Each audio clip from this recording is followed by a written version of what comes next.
এই ঘটনাটি আপনাদের সামনে সংক্ষিপ্ত আকারে যত সংক্ষেপে শেষ করা যায় চেষ্টা করব আপনাদের সামনে উপস্থাপন করার জন্য।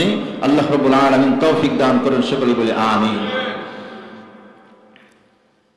আমরা অনেক সময় দাওয়াতের কাজ করতে যাই, দীর্ঘদিন একটা চেষ্টা করতে করতে করতে করতে যখন দেখা যায় অনেক চেষ্টা করার পরে এটার ফলাফল একেবারে কম, আমরা অধৈর্য হয়ে যাই। অনেক সময় আমরা হতাশ হয়ে যাই।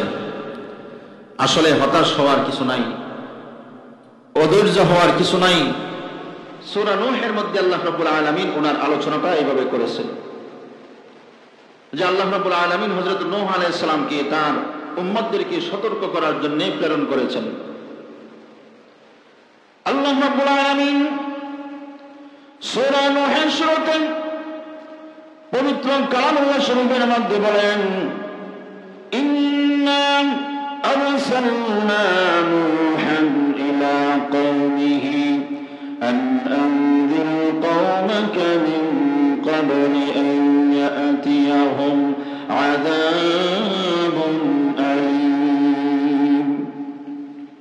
ইন্না আরসালনা নূহান ইলা কওমিহি, আল্লাহ রাব্বুল আলামিন বলেন, আমি যখন নূহকে প্রেরণ করলাম, আমি যখন নূহকে পাঠাইলাম ইলা কওমিহি, তার কওমের কাছে, তার জাতির কাছে, তার গোত্রের কাছে, আন আনযির কওমাক, তার জাতিকে সতর্ক করার জন্য, তার জাতিকে ভয় দেখানোর জন্য, মিন ক্বাবলি আন ইয়াতিয়াহুম আযাবুন আলীম, আল্লাহ রাব্বুল আলামিনের পক্ষ থেকে কঠিন আযাব আসার আগে হযরত নূহ আলাইহিস সালামের জাতিকে সতর্ক করার জন্য আল্লাহ রাব্বুল আলামিন হযরত নূহ আলাইহিস সালামকে প্রেরণ করেছেন। হযরত নূহ আলাইহিস সালাম দুনিয়াতে আগমন করার পরে, নবুয়ত প্রাপ্তির পরে, আল্লাহর পক্ষ থেকে নির্দেশ পাওয়ার পরে সর্বপ্রথম তিনি তার উম্মতদেরকে বললেন, ক্বালা ইয়া কওমি ইন্নী লাকুম নাযীরুম মুবিন, হে আমার গোত্র, হে আমার জাতি, হে আমার কওম, আল্লাহ রাব্বুল আলামিনের পক্ষ থেকে আমি প্রেরিত হয়েছি, তোমাদের জন্য সুস্পষ্ট সতর্ক বার্তা আমি নিয়ে এসেছি, সুস্পষ্ট বার্তা বাহক হিসেবে আমি এসেছি। তোমরা কি করবে? তোমাদের করণীয় হলো তিনটা। কয়টা? যদি বলেন কয়টা? তোমাদের কাজ হলো তিনটা। তিনটা কাজ তোমাদের করতে হবে। এক নম্বর কাজ হলো আনিয়াবুদুল্লাহ, এক নম্বর কাজ হলো এক আল্লাহর গোলামি করতে হবে। কার গোলামি করতে হবে? এক আল্লাহর গোলামি করতে হবে। এটা হলো তোমাদের এক নম্বর কাজ। কোন মূর্তির উপাসনা করতে পারবে না, এক আল্লাহ ব্যতীত আর কারো গোলামি করতে পারবে না, ইবাদত বন্দেগী করতে পারবে না, এক আল্লাহর গোলামি করতে হবে। দুই নম্বর আনিয়াবুদুল্লাহ ওয়াত্তাকু, দুই নম্বর হলো আল্লাহকে ভয় করতে হবে। এক নম্বর গোলামি করতে হবে কার? আল্লাহ। দুই নম্বর আল্লাহকে ভয় করতে হবে। তিন নম্বর ওয়াতিউন, আমাকে অনুসরণ করতে হবে, আমাকে মানতে হবে। মোট তিনটা কাজ তোমাদের, আর কোনো বাড়তি কাজ নাই। আল্লাহর গোলামি করা, আল্লাহকে ভয় করা, এবং আমি যেইভাবে বলি আমার অনুসরণ করা, আমি যেইভাবে বলি তোমরা ওইভাবে চলা, এই তিনটা কাজ মাত্র তোমাদের। হযরত নূহ আলাইহিস সালাম এই তিনটা কাজের দাওয়াত এই ৯৫০ বছর পর্যন্ত দিয়েছেন। সকালে দিয়েছেন, বিকালে দিয়েছেন, প্রকাশ্যে দিয়েছেন, গোপনে দিয়েছেন, রাত্রে দিয়েছেন, এরকম ভাবে দিনের বেলায় দিয়েছেন। উনি যখন দাওয়াত দিতে দিতে হতাশ, আল্লাহ রাব্বুল আলামিনের কাছে বলতেছেন, আল্লাহ قال رب إني دعوت قومي ليلا ونهارا। قال হযরত নূহ আলাইহিস সালাম দাওয়াত দিতে দিতে যখন একেবারে হতাশ হয়ে গেলেন, হায়রে এত সুন্দর করে দাওয়াত দিতেছি তারপরেও তারা আমার দাওয়াত মানতেছে না, আল্লাহর কাছে বলতেছে, আল্লাহ হে আমার রব, দাওতু কওমি লাইলান ওয়া নাহারা, ও আমার রব, আমি তাদেরকে দিনের বেলায় দাওয়াত দিলাম, রাত্রিবেলায় দাওয়াত দিলাম, দিনের বেলায় তোমার দিকে আহ্বান করলাম, রাত্রিবেলায় তোমার দিকে আহ্বান করলাম। ফালাম ইয়াজিদহুম দুআই ইল্লা ফিরারা। এত কষ্ট করে দাওয়াত দেওয়ার ফলাফল কি হলো? এত দাওয়াত দেওয়ার পরে ফলাফল হলো তাদের পলায়ন আরো বেড়ে গেল। তারা এখন পলায়ন করেন। আমি নূহ রাস্তা দিয়ে গেলে আমাকে দেখে পালায়, বাজারে গেলে আমাকে দেখে পালায়, যেখানেই যায় আমাকে দেখে তারা পলায়ন করে। না জানি নূহ আবার আল্লাহর কথা বলে, না জানি নূহ আবার এরকম আল্লাহকে ভয় করতে বলে, না জানি নূহ নবী তাকে মানতে বলে। এই জন্য তারা পলায়ন করে ভাগে। দাওয়াতের বিনিময়ে কি করলো? তারা পলায়ন বেড়ে গেল। এখন পালায় দেখা। এরকম অবস্থা প্রত্যেক জামানায় আছে, কিয়ামত পর্যন্ত থাকবে। এক শ্রেণীর মানুষ যারা দাওয়াত দেয় তাদেরকে দেখে ভাগবে। তো হুজুর রাস্তা দিয়ে যাইতেছে, না জানি দুইটা নামাজের কথা বলে, না জানি কোন কথা বইলা ভয় আগেই ছুটতে যায়, ভয় পায়। এই জন্য হযরত নূহ আলাইহিস সালাম বলেন, দাওয়াতের পরিমাণ বাড়ানোর কারণে, দাওয়াত দেওয়ার কারণে কি হয়েছে? তাদের পালন বাড়ায় গেছে। আমি কিসের জন্য দাওয়াত দিই? হযরত নূহ বলেন, ওয়া ইন্নী কুল্লামা দাউতুহুম লিতাগফিরা লাহুম জাআলু আসাবিআহুম ফি আযানিহিম ওয়াস্তাগশাউ সিয়াবাহুম ওয়া আসররু ওয়াস্তাকবারু ইস্তিকবারা। ওয়া ইন্নী কুল্লামা দাউতুহুম, আমি দাওয়াত দেই, আমি দাওয়াত করি, আমি আহ্বান করি এই জন্য, লিতাগফিরা লাহুম, ওগো প্রভু আপনি যেন তাদের গুনাহগুলো মাফ করে দেন। তাদের গুনাহগুলো মাফ করানোর জন্য, তাদের ভালোর জন্য আমি দাওয়াত দিই। অথচ এই দাওয়াত দেওয়ার পরেও তারা কি করে? জাআলু আসাবিআহুম ফি আযানিহিম। আমি নূহ যখন ওগো প্রভু তোমার কথা বলি, তোমার গোলামীর কথা বলি, তোমাকে ভয় করার কথা বলি, আমি যখন তাদেরকে ইসলামের কথা বলি, তারা আমার কথা শুনে না, বরং তাদের আঙ্গুলগুলা কানের মধ্যে দিয়া কথা যাতে শোনা না যায়, আওয়াজ যাতে শোনা না, এই জন্য তাদের কানের ছিদ্র বন্ধ করে দেয়। নাউযুবিল্লাহ। কানের ছিদ্র বন্ধ করে দেয়। শুধু তাই না, হযরত নূহ আলাইহিস সালাম বলেন, ওগো আল্লাহ, ওয়াস্তাগশাউ সিয়াবাহুম, শুধু তাই নয়, তারা কাপড় দিয়ে তাদের চেহারা ঢেকে নেয়। ওয়া আসররু ওয়াস্তাকবারু ইস্তিকবারা। ওগো আল্লাহ, তাদেরকে কেন দাওয়াত দিলাম? তাদেরকে কেন ভালো কথা বললাম? তাদেরকে কেন তোমার প্রতি আহ্বান করলাম? এই জন্য তারা জিদ ধরে, ওয়া আসররু, তারা জিদি হয়, জিদ ধরে, ওয়াস্তাকবারু ইস্তিকবারা, এবং তারা এরকম ভাবে অহংকার করে তাকাব্বুর করে।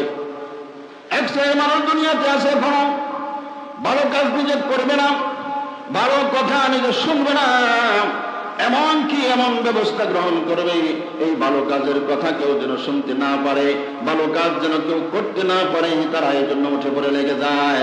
কিয়ামত পর্যন্ত এমন কিছু বান্দা আল্লাহর জমিনে থাকবে। এই কথা হতাশ হয়ে আল্লাহ রাব্বুল আলামিনের কাছে হযরত নূহ আলাইহিস সালাম বলতেছেন, আল্লাহ আমি কতভাবেই না চেষ্টা করলাম, থুম্মা ইন্নী দাউতুহুম জিহারা, ওগো আল্লাহ আমি তাদেরকে প্রকাশ্যভাবে তোমার দিকে আহ্বান করেছি। থুম্মা ইন্নী আ'লানতু লাহুম ওয়া আসরারতু লাহুম ইসরারা, ওগো আল্লাহ আমি তাদেরকে এরকম ভাবে প্রকাশ্যে বুঝিয়েছি, তাদেরকে গোপনে বুঝিয়েছি। প্রকাশ্য আমি তাদেরকে বুঝিয়েছি, গোপনে একা একা দায়িত্ব নাও আমি তাদেরকে বুঝিয়েছি, তাদেরকে বারবার বুঝ দিয়েছি, পুরস্কারের কথা বলেছি। হযরত নূহ আলাইহিস সালাম বলেন, ফাকুলতুস্তাগফিরু রাব্বাকুম ইন্নাহু কানা গাফফারা।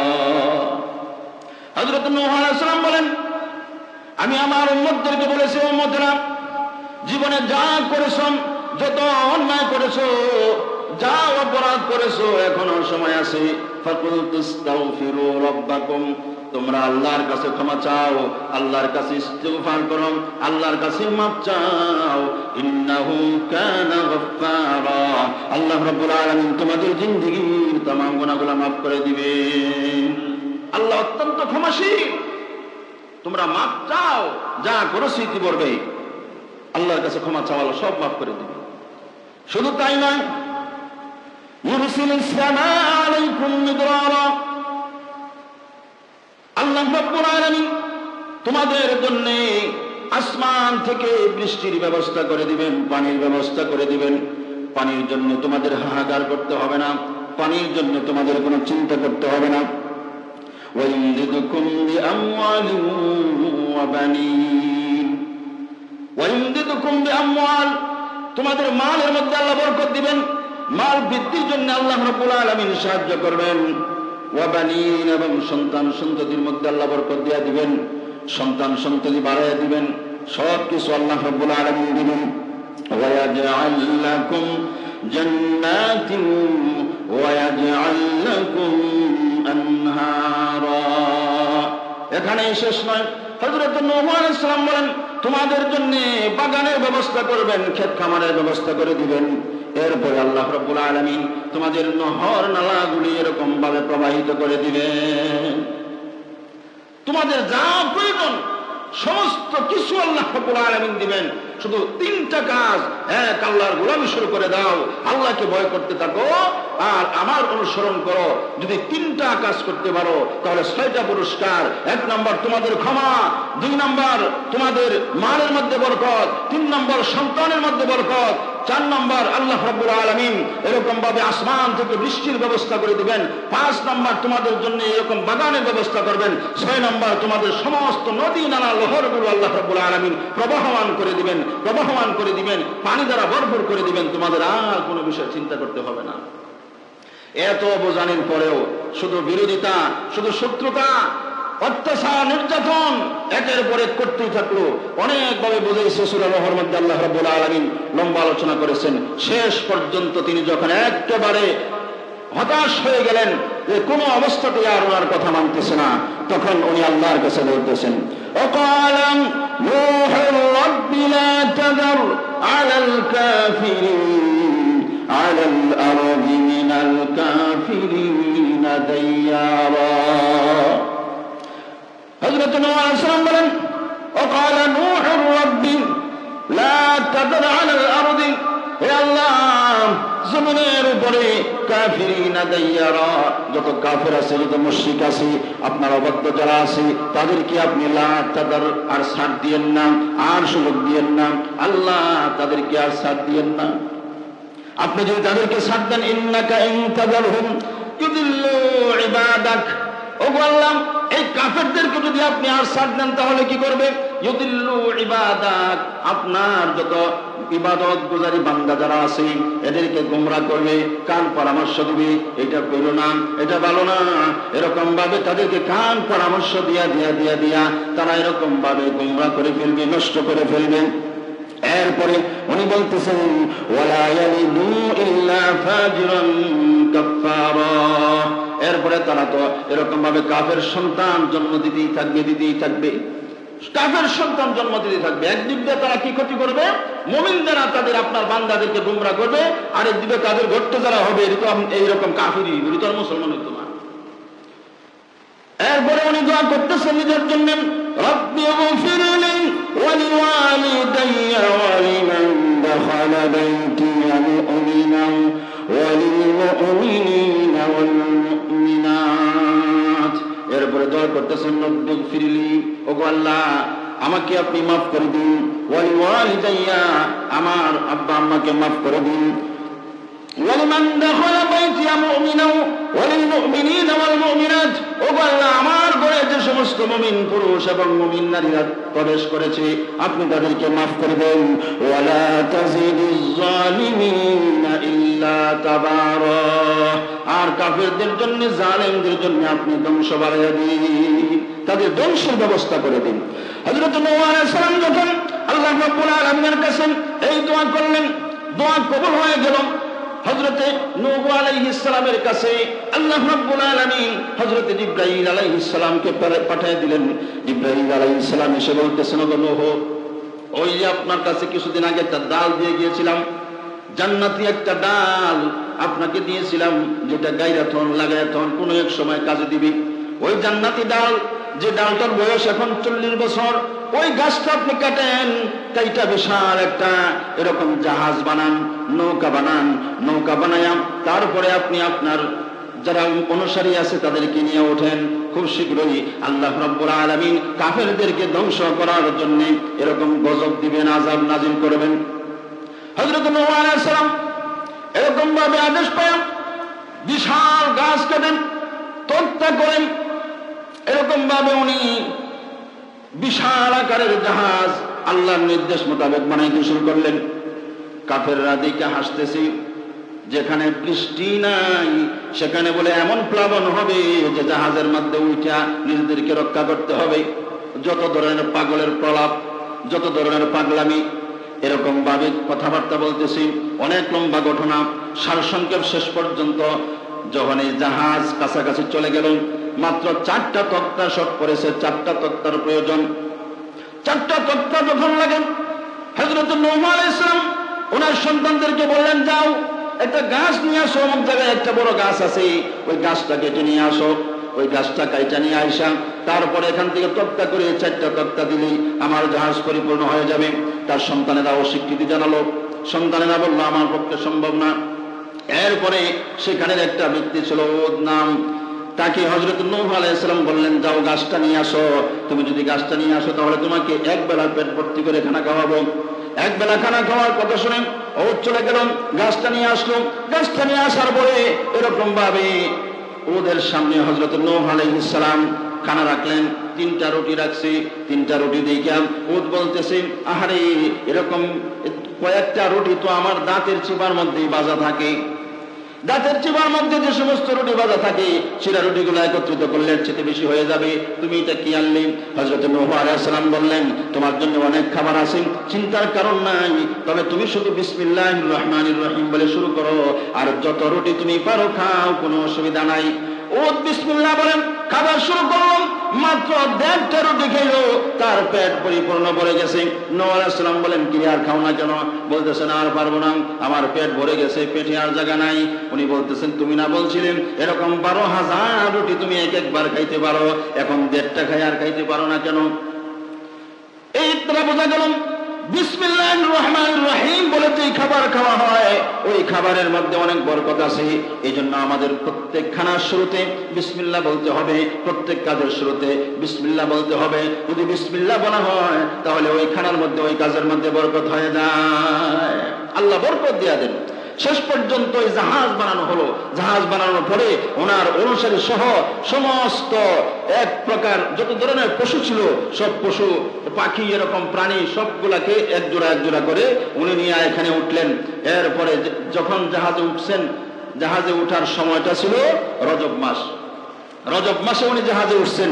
এরপরে 8 মাস 6 দিন পর্যন্ত এই জাহাজ ঘুরে ঘুরে শেষ পর্যন্ত যখন আল্লাহর গজব শেষ হলো, এই জাহাজটা যখন থামলো, যে জায়গার মধ্যে নামছিলেন, যেদিন নামছিল, যেদিন থামছিল আল্লাহর গজব থেকে যেই দিন হযরত নূহ আলাইহিস সালামের অনুসারীরা মুক্তি পেয়েছিল, ওই দিনটাও ছিল এই সামনের 10ই মুহররম।